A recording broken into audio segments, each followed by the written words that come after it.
Imam Ahmad bin Sinan Al-Qahtan rahimahullah, dia kata tidak di dunia ini tidak ada ahli bid'ah kecuali dia membenci ahlul hadis.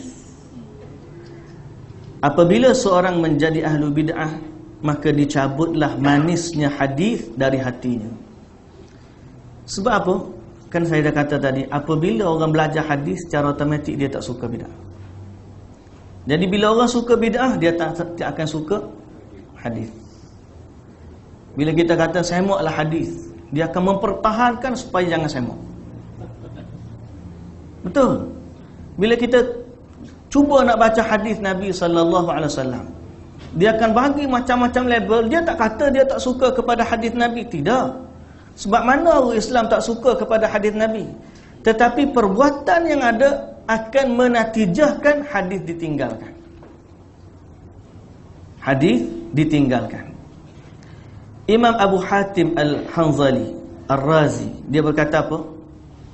Tanda ahlul bid'ah adalah suka mencerca ahlul athar, yakni ahlul hadis. Tanda orang zindiq, yakni kafir, adalah menamai ahlul hadis dengan orang-orang yang rendahan, dengan maksud untuk membatalkan athar. Boleh faham? Sekali lagi saya sebut. Tanda ahlul bid'ah ialah suka mencerca ahlul hadis. Tanda orang zindiq adalah menamai, melabel ahlul athar dengan label-label yang rendah supaya orang tak ambil hadis daripadanya. Dia bagi label, jangan ambil hadis daripada dia. Jangan. Padahal yang dia baca adalah hadis Rasulullah sallallahu alaihi wasallam. Sehingga dia tolak orang tu. Dia kata dia tak tolak hadis, dia tolak orang tu. Sedangkan yang orang tu ajak ialah hadis. Natijahnya hadis tidak disebarkan.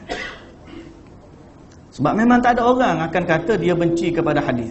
Tak ada. Tapi dia akan bunuh karakter ulama hadis supaya orang tak ambil hadis. Itu bukan berlaku zaman kita je. Zaman mana-mana pun gitu. Tanda kaum Jahmiyah adalah menamai Ahlus Sunnah dengan musyabbihah. Tanda kaum Qadariyah adalah menamai Ahlus Sunnah dengan mujbirah. Tanda kaum Murji'ah adalah dengan menamai Ahli Sunnah dengan mukhalafah dan nuqsaniyah. Tanda Rafidah Syiah adalah menamai Ahli Sunnah dengan penentang Ahlul Bait. Tidak akan melekat bagi ahli sunnah kecuali satu nama.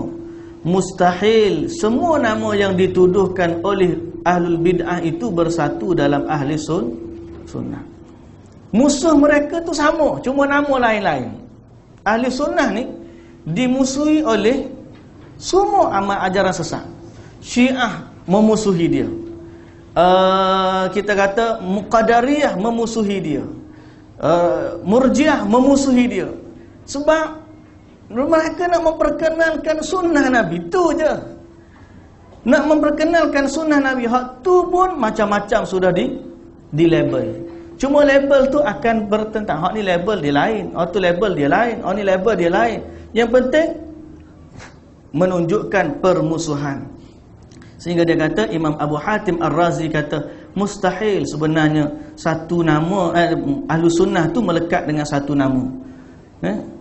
Banyak nama dia sebab nanti banyak orang yang tak selesa dengan dia. Ada yang bercerita kepada Imam Ahmad bin Hanbal rahimahullah. Orang berkata kepada Ibnu Qutailah di Makkah tentang ashabul hadis. Maka Qutailah berkata ashabul hadis adalah kaum yang buruk. Maka Imam Ahmad bin Hanbal kata, berdiri sambil mengibaskan pakaiannya seraya berkata, dia ini zindiq, dia ini zindiq, dia ini zindiq, sehinggalah dia masuk ke dalam rumahnya. Allah Subhanahu wa taala senantiasa memelihara ahlul hadis dan ahlus sunnah dari setiap tuduhan ahlul bid'ah. Kerana ahlu sunnah diberi taufik untuk mengikuti kitabnya, memegang teguh sunnah nabinya sallallahu alaihi wasallam. Hati mereka senantiasa dilapangkan untuk mencintai nabinya dan mencintai para imam dalam agama, Sedang Nabi SAW kata, al-mar'u ma'aman ahabba. Kita tidaklah benci kepada bid'ah, melainkan dia dibina di atas cinta kepada sunnah. Sebab apa kita tak suka kepada bid'ah?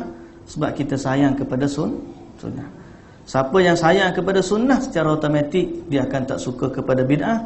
Sebab yang membenci bid'ah ni bukan kita, Nabi SAW yang suruh kita